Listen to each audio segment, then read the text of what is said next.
The visual is not important. The music is not important. The voice is not important. What matters are the words.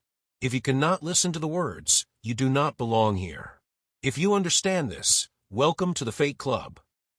Something is changing among people in a way that does not arrive as an event, but as an after effect. It does not come with an announcement or a signal. It does not come with a date or a name, but as a state that slowly enters everyday life without demanding attention. After long phases of pressure, acceleration, panic, and the constant need to react, something appears that is not a reaction, but a withdrawal. Not an escape, but a release. Not a solution, but a loosening of the need to solve. Human consciousness passed through a period in which it had to remain permanently alert. It constantly evaluated, sorted, compared, anticipated, defended itself, and prepared for the next impact. This state became normal, even though it was never natural. It was only an adaptation to an environment that moved faster than the inner rhythm of the organism. Fear was not an exception, it became the default setting. Panic was not a failure, it was a logical consequence of long-term overload in a system forced to operate without rest. After this phase, euphoria does not arrive. Relief does not arrive in the form of victory. Something far less noticeable arrives. A lightness appears that is not celebratory but quiet. A lightness that does not announce itself, but slowly replaces the need for inner resistance. It is not the lightness of joy, but the lightness of no longer carrying what is no longer necessary. Expanding consciousness does not open new spaces by filling them. It opens them by releasing pressure from existing structures. Thoughts do not become more intelligent, but slower.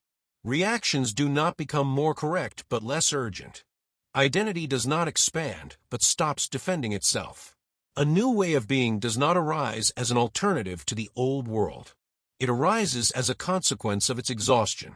When the need to constantly prove, explain, justify, and control becomes depleted, a space remains that was not visible before.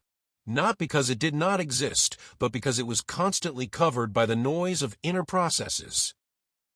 This lightness is not a goal, it is a side effect. It appears where there is no longer a will to force reality into a specific shape. It appears in moments when time stops being perceived as an opponent and begins to feel neutral. The past loses weight, the future loses pressure, and the present stops being explained. People often mistake this state for apathy. In reality, it is the loss of the need to dramatize inner processes.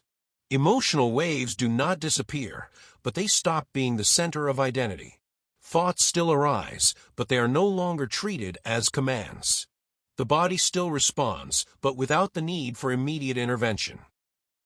After a period in which consciousness learned to survive under constant threat, a phase arrives in which it learns not to intervene where intervention is unnecessary. This learning is not conscious.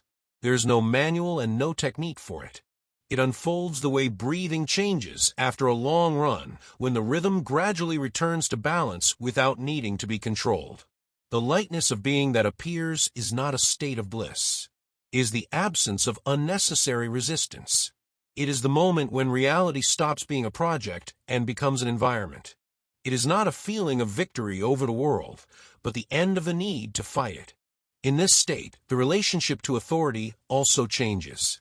Not because authority loses power, but because it stops being the inner support of identity. Rules remain, systems function. Structures exist, yet they no longer determine the inner state. Consciousness stops orienting itself according to external signals of threat and begins to stabilize on its own. The dissolution of old forms of reality does not occur as a collapse.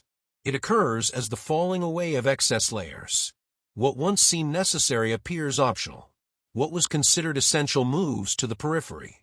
Only what has real function in the present moment remains. The lightness that enters among people is not a collective experience in the sense of sharing. It does not spread as an idea or a belief. It appears individually, in quiet shifts of perception that are not visible outwardly. A person may continue to function in the same roles, within the same structures, with the same obligations, yet the inner relationship to them changes. Expanding consciousness does not require you to leave something behind. It is enough that you stop holding on. You stop identifying with the constant need to react. You stop believing that every inner impulse is a signal for action. You stop treating unrest as a problem that must be solved. This new way of being does not bring answers. It brings silence between questions. It does not remove uncertainty, but it removes its threat. It does not eliminate change, but it takes away its dramatic meaning. The lightness of being that is beginning to appear is not the end of a path. It is not even a beginning. It is a transitional state in which consciousness stops leaning on extremes, is no longer driven by fear nor motivated by vision. It exists in a neutral zone where reality does not need to be explained or overcome. This state does not appear elevated. It appears ordinary, and precisely in that ordinariness, its fundamental nature is revealed.